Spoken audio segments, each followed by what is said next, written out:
ሰላም ጤና ይስጥልን። የተከበራችሁ የጉራጌ ኒውስ ኔትወርክ ተከታታዮች የሰዓቱን ዜና አሁን ጀመረም። የጉራጌ ኒውስ ኔትወርክ አዲስና ወቅታዊ ዜናዎች በጅኒን በሁሉም አማራጮች በቴሌግራም፣ በፌስቡክ፣ በቲክታክ እና በዩቲዩብ ለአድማጭ ተከታታዮች ይደርሳሉ። እሱም በእነዚህ አማራጮች ዜናዎቻችን እንዲከታተሉ በአክብሮት እየጠየቅን ወደ ዛሬው ዜናዎች እናልፋለን። አብራችሁን ሁኑ። ቀዳሚውን በሶዶ ወረዳ በድጋሚ በታጣቂዎች በተፈጸመ ጥቃት አንድ ሰው ሲገደል ሁለት ሰዎች ታግተው መወሰዳቸው ተገለጸ። በምስራቅ ጉራጌ ዞን በሶዶ ወረዳ በታጣቂዎች በተፈጸመ ጥቃት አንድ ሰው ሲገደል ሁለት ዜጎች ታግተው መወሰዳቸው ተገልጿል።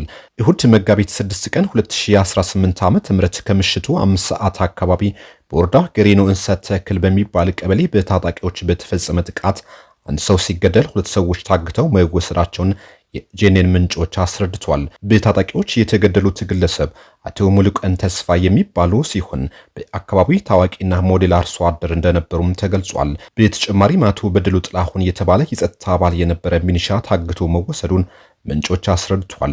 ሌላው አቶ ጌቱ የተባሉ አርሶ አደርም በታጣቂዎች ታግተው መወሰዳቸው ተነግሯል። በአካባቢው የነበረው የመከላከያ ኃይል በቅርብ ለቆ እንዲወጣ መደረጉን በህዝብ ዘንድ ስጋት መፍጠሩን ዜጎች አስረድቷል። መነሻቸው ከኦሮሚያ ክልል የሆኑ ታጣቂዎች በአካባቢው በተደጋጋሚ በሚፈጽሙት ጥቃት ንጹሃን ዜጎች ይገደላሉ፣ ታግተው ይወሰዳሉ። ከኦሮሚያ ክልል በተለይም ከጣጤሳና ከገኙ ከሚባሉ አካባቢዎች መነሻቸው እንደሚያደርጉ የሚታወቁ ታጣቂዎች በሶዶ ወረዳ በተደጋጋሚ ጊዜ ጥቃት ሲፈጸሙ የሚያቆማቸው የጸጥታ ኃይል አለመኖሩ የፈለጉትን ሰው እንዲገድሉና አግተው እንዲወስዱ አድርጓቸዋል። በዚህ አካባቢ የካቲት 30 ቀን 2018 ዓ.ም በታጣቂዎች በተፈጸመ ጥቃት አንድ ሰው ሲገደል ከ10 ሰዎች በላይ ታግተው መወሰዳቸው ጄኔን መዘግበው የሚታወስ ነው። ታግተው ተወስደው ከነበሩ ዜጎች የተወሰኑት ከ500 ሺህ ብር በላይ ከፍለው መለቀቃቸው ምንጮች አስረድቷል። ሌሎች አቅም የሌላቸው የታገቱ ዜጎች አሁንም ድረስ ታግተው እንዳሉ ተነግሯል። ለዓመታት ዜጎች ላይ ግድያና እገታ በመፈጸም አካባቢያቸውን ለቀው እንዲወጡ የሚያደርጉ ታጣቂዎች ላይ እርምጃ መውሰድ ያልተፈለገበት በቂ የጸጥታ ኃይሎች በአካባቢው መድቦ ዜጎችን ሰላም መጠበቅ ለምን አልተቻለም በሚል በተደጋጋሚ ጥያቄ ይነሳል። ምላሽ ግን አሁንም አልተገኘም። አሁንም በዚህ አካባቢ የሚገኘው የክልሉ አድማ ብተናም ብቁና አካባቢውን መጠበቅና ማረጋጋት አልቻለም። አጠገቡ ዜጎች ይገደላሉ፣ ታግተው ይወሰዳሉ። መንግስት የዜጎችን ስቃይ ሊሰማና መፍትሄ ሊሰጥ ይገባል በሚል ቅሬታ እየቀረበ ይገኛል።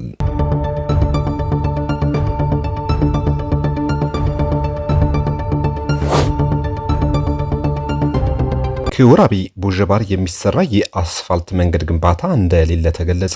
የስልጤ ዞንን ከጉራጌ ዞን ጋር የሚያገናኘው የወራቤ ቡዥባር አስፋልት ኮንክሪት መንገድ ግንባታ አፈጻጸም 75 በመቶ ደርሷል ተብሎ በኢትዮጵያ መንገዶች አስተዳደር ይፋ የሆነው ዘገባ ትክክል ያልሆነና የመንገድ ግንባታው ቡዥባር የማይደርስና ጉራጌ ዞን በጭራሽ የማያገናኝ መሆኑን ተገልጿል። የመንገድ ግንባታው ሙሉ በሙሉ በስልጤ ዞን የሚያልቅ እንጂ ጉራጌ ዞን የሚደርስ አይደለም ብለዋል በአካባቢው የሚገኙ የጄኔን ምንጮች። ግንባታው መነሻ ወራቤ ከተማ ሲሆን መዳረሻውም እዛው ስልጤ ዞን ጠረጋ የሚባል ከተማ ነው ተብሏል። የኢትዮጵያ መንገዶች አስተዳደር የዘገበው የተሳሳተ ዘገባ የጉራጌ ዞን የዜናውን ስህተት አጣርቶ ማስተካከያ ማድረግ ሲገባው የተሳሳተው ዘገባ በዞኑ ኮሚኒኬሽን በፌስቡክ ገጹ እንደወረዳ አጋርቶታል። ቡዥባር ከተማ ከስልጤ ዞን የሚያገናኘው ብቸኛው የአስፋልት መንገድ በዋናነት ከዓመታት በፊት በሰንሻይን ኮንስትራክሽን የተገነባው ጃወረዳ ከቡታጅራ የሚያገናኘው መንገድ ብቻ ነው። ከዓመታት በፊት ከተገነባው ከዚህ መንገድ ውጪ በዚህ ወቅት ስልጤ ዞን ከጃወረዳ ወይም ከቡዥባር የሚያገናኝ አዲስ የመንገድ ግንባታ በአካባቢው እንደሌለ የጄኔን ምንጮች አስረድቷል። ታዲያ መሬት ላይ ያለው እውነታ ሆኖ ሳለ የተነገረው የመንገድ ግንባታ ቡዥባር ከተማ የሚያገናኝ ሳይሆን ምናልባትም የኢትዮጵያ መንገዶች አስተዳደር ከስልጤ ዞን ወራቤ ከተማ መነሻ በማድረግ ጠረጋ ከተማ የሚደርስ የመንገድ ግንባታ ከሆነ ዘገባው ይህ የመንገድ ግንባታ የሚያገናኘው ቡዥባር ከተማ ከቡታጅራ ከተማ ከሚያገናኘው ዋናው የአስፋልት መንገድ ብቻ ነው ተብሏል።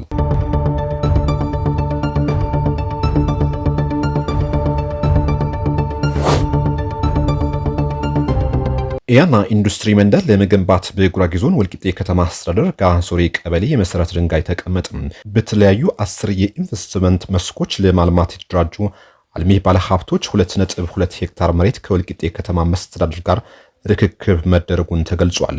ባለሀብቶቹ ከ2 ቢሊዮን ብር በላይ ካፒታል ማስመዝገባቸውም ተነግሯል። ፕሮጀክቱ መሬት ላይ ሲወርድ ለወጣቱ የስራ ዕድል ከመፍጠሩም በላይ ለአካባቢው ማህበረሰብ ኢኮኖሚያዊ መነቃቃትና ከተሜነትን በማሳደግ ረገድ ትልቅ ሚና የሚጫወት በመሆኑ ባለሀብቶቹ የወሰዱትን ቦታ በፍጥነት ወደ ተግባር ለመለወጥ እንዳለባቸው ተጠቁሟል። የመሬት ርክክቡ የተፈጸመው ከዚህ ቀደም በአገልግሎት ዘርፍ ለተሰማሩና እውቅና ለተሰጣቸው በ10 የኢንቨስትመንት ፕሮጀክቶች እንዲያለሙ መሆኑን የተገለጸ ሲሆን አሰራሩም እንደ ክልልም ሆነ እንደ ሀገር ለኢንቨስትመንት የተቀመጠውን አቅጣጫ በመከተል ነው ተብሏል። ኢንዱስትሪው ዘርፍ አይነቶችም የቆርቆሮና ሚስማር ማምረቻ፣ ጨርቃ ጨርቅ ማምረቻ፣ ሳሙናና ፋብሪካም፣ ቺፑድ ፋብሪካ፣ የሕክምና ላቦራቶሪ መገልገያ ዕቃዎች ማምረቻ ፋብሪካ፣ አትክልትና ፍራፍሬ ማቀናበሪያ፣ ምግብ ማቀናበሪያና የፕላስቲክ ውጤቶች እንዲሁም የጉራጌ ዞን መምህራን ማህበር የገበያ ማዕከል መሆኑም ተጠቁሟል። ይህ በእንዲሁ እንዳለ በከተማው በተለያዩ ጊዜ ይሰራሉ ተብሎም የመሰረተ ድንጋይ የተቀመጠላቸው በርካታ ፕሮጀክቶች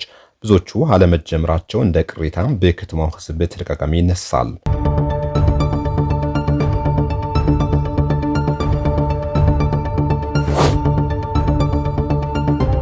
በአካባቢው ለሚፈጠሩ የሰላምና ጸጥታ ችግሮች ለመቅረፍ መላው የከተማው ማህበረሰብ በጋራ መቆም እንዳለበት ተገለጸ። የምስራቅ ጉራጌ ዞን የአመራር አካላት በተገኙበት በወቅታዊ ሰላምና ጸጥታ ነባራዊ ሁኔታ ላይ ከኢንሲኖ ከተማ አስተዳደር አመራር፣ ወጣቶችና ሌሎች አካላት በተገኙበት የምክክር መድረክ መካሄዱን ተገልጿል። በዚህም መንግስት የአካባቢው ሰላምና ልማት ለማስቀጠል ዘርፈ ብዙ ጥረት እያደረገ እንደሆነ የተገለጸ ሲሆን ህብረተሰቡ ከጸጥታ ኃይሉ ጋር በቅንጅት በመስራት የአካባቢውን ሰላምና ደህንነት በንቃት መጠበቅ እንዳለበትም ተጠቁሟል። የተጀመረው የህግ ማስከበር ተግባር አጠናክሮ ማስቀጠል በየደረጃው ካሉ አካላት ጋር በመተጋገዝ ውጤት ተኮር ተግባር ማምጣት እንደሚገባም ተብራርቷል። የወንጀል መከላከል ማዕከላት ከጸጥታ ስጋት ነፃ የሆኑ አካባቢዎች የፖሊስ ሰራዊቶችን የሮንድ ስርዓት ማጠናከርና የአመራሩ አንድነት ማጠናከር እንደሚገባም ተገልጿል። ከግጭት ማትረፍ የሚፈልጉ ኃይሎች ተደራጅተው የቀጠናውን ህዝብ ሰላም ለማወክ በማህበረሰቡ ላይ ሁለንተናዊ ጉዳት እያደረሱበትና በየጊዜው ውድ የሆነው የሰው ህይወት ላይ ሞትና ጉዳት የሚያደርሱበት ስለመሆኑ በመድረኩ ተብራርቷል። የከተማው ብሎም የቀጠናው ህዝብ ሰላምና ደህንነት ለማስጠበቅ በቅንጅት መስራትና በአንድነት በመቆም ከጸጥታው አካላቶች ጋር በመናበብ ህዝቡ አጋዥነቱ በተግባር ማሳየት መቻል አለበትም ተብሏል። በመድረኩ የተገኙት አመራሮች የህዝቡን ሰላምና ደህንነት ለማስጠበቅ በተቀናጀ መልኩ ስራዎች እየተሰሩ መሆኑን ገልጸው የጸጥታ ኃይሉ የራሱን ስራ በመስራት ላይ ሲሆን የከተማው ነዋሪዎች፣ ወጣቶች፣ የሃይማኖት አባቶችና በየደረጃው ያሉ አካላቶች ለጸጥታው አካላት ትክክለኛውን መረጃ በመስጠት ረገድ አጋርነታቸው በተግባር ማሳየት እንዳለበትም ተጠቁሟል።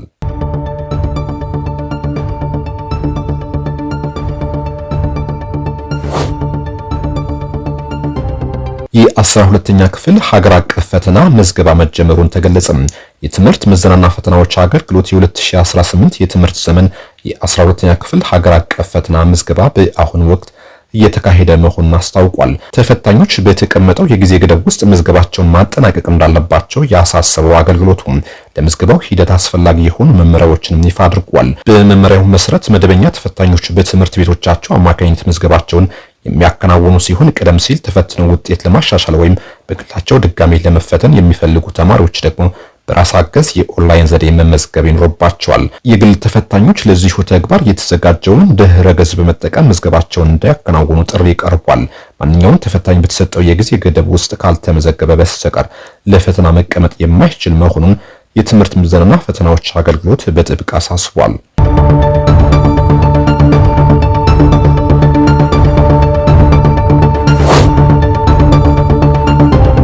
የአውሮፓ ህብረት አባል ሀገራት የዶናልድ ትራምፕ ጥሪ ውድቅ ማድረጋቸው ተገለጸ። በብራሰልስ የተሰበሰቡት የ27ቱ የአውሮፓ ህብረት አባል ሀገራት የውጭ ጉዳይ ሚኒስቴሮች ለዶናልድ ትራምፕ ያስተላለፉት መልእክት የሆርሙዝ የባህር ወሽመጥ ደህንነት ለማስጠበቅ አንረዳውትም የሚል ግልጽ አቋማቸውን አንጸባርቀዋል። አሜሪካና እስራኤል በኢራን ላይ የከፈቱትን የአየር ጥቃት ተከትሎ ቴህራን ወሽመጡ መዝጋቷን የነዳጅ ዋጋን ቢያንድርም አውሮፓውያኑ ግን ይህን የኛ ጦርነት አይደለም ሲሉ ጠንካራ ምላሽ ሰጥቷል። የአውሮፓ ህብረት በዝግ ስብሰባ ላይ የህብረቱ የባህር ኃይል ተልዕኮ በማስፋት የአውሮፓ የጦር መርከቦች ወደ ስትራቴጂካዊ የሆርሙዝ ወሽመጥ የመላክ ሐሳብ ቀርቦ ነበር። ሆኖም የህብረቱ ከፍተኛ ዲፕሎማት ካጃ ካላስ ከስብሰባው በኋላ እንዳረጋገጡት አውሮፓ ማለቂያ በሌለው ጦርነት ውስጥ የመግባት ምንም አይነት ፍላጎት የላትም ብለዋል። ይህ የአውሮፓ ጦርነት አይደለም፣ ነገር ግን የአውሮፓ ጥቅሞች በቀጥታ አደጋ ላይ ወድቀዋል ያሉት ዲፕሎማቷም የትኛውም አባል ሀገር የጦር መርከቦቿን ልኮ በጦርነት ውስጥ በንቃት የመሳተፍ ፍላጎት እንዳላሳየ አብራርቷል። በዚህም አውሮፓውያኑ ችግሩ አሜሪካ ራሷ ልትፈታው የሚገባ ጉዳይ እንደሆነ አድርገው ወስደውታል። ፕሬዚዳንት ዶናልድ ትራምፕ የአውሮፓ ሀገራት ለጥሪያቸው አዎንታዊ ምላሽ ካልሰጡ የኔቶ ህልውና አደጋ ላይ ሊወድቅ እንደሚችል አስጠንቀው ነበር። የፈረንሳዩ ኢማኑኤል ማክሮን እንደሚረዷቸው እምነት እንዳላቸው የገለጹት ትራምፕ የብሪታንያ ጠቅላይ ሚኒስትር ኬር ስታርመር ወደ ሰፋ ጦርነት እንደማይገቡ መግለጻቸው እንዳሳሰባቸውም ተናግረዋል። የጀርመን መከላከያ ሚኒስትር ቦሪስ በበኩላቸው አሜሪካውያን ከእስራኤላውያን ጋር በመሆን ይህን መንገድ መርጠዋል፣ እኛ ግን ጦርነቱ አልጀመርንም በማለት የጀርመን ዋነኛ ኃላፊነት የኔቶ ግዛት መከላከል ብቻ መሆኑን አስገንዝቧል። በተመሳሳይ የጀርመኑ ቻንስለር ፍሬድሪክ ሜርዝ አሜሪካና እስራኤል በየካቲት ወር መጨረሻ በቴህራን ላይ ጥቃት ከፍተው የኢራን ጠቅላይ መሪ መግደላቸው ተከትሎ ለተነሳው ጦርነት በርሊን ኃላፊነት እንደማትወስድ ገልጿል። የሉክሰምበርጉ ምክትል ጠቅላይ ሚኒስትር ዣቪዬር ቤቴል በበኩላቸው ሀገራቸው ከዋሽንግተን ለሚመጣ ማንኛውም የማስፈራራት ድርጊት እጅ እንደማትሰጥ በይፋ አሳውቋል። የኔቶ አምባሳደር የሆኑት ማቲው ዌትከር የሆርሙዝ ወሽመጥን ደህንነት ለማስጠበቅ ለራሳቸው ለአውሮፓውያኑ ጥቅም ሲባል መደረግ ያለበት መሆኑን ቢሞግቱም አውሮፓውያኑ ግን ቸል ብለውታል። 20 በመቶ የሚሆነው የዓለም ነዳጅ አቅርቦት የሚያልፍበት ይህ ወሽመጥ በኢራን ዛቻ ምክንያት በተጨባጭ መዘጋቱ ባለፈው ሳምንት የአንድ በርሜል ነዳጅ ዋጋም ከ$100 በላይ ሊያሻቅብ ችሏል። በመጪው ሐሙስ በሚካሄዱ የአውሮፓ ህብረት መሪዎች ጉባኤ ላይ አውሮፓውያኑ በኢራንና በሰፊው ቀጠናው ውጥረቶች እንዲረግቡ እና ከፍተኛ የጥንቃቄ እርምጃዎች እንዲወሰዱ ጥሪ ያደርጋሉ ተብሎ ይጠበቃል። የተከበራችሁ ወደ የጉራጌ ኒውስ ኔትወርክ ተከታታዮች ለሰዓቱ የነበሩ ዜናዎች እነዚህ ይመስሉ ነበር። ቆይታችሁ ከጂኒን ጋር ስለሆነ አመሰግናለሁ።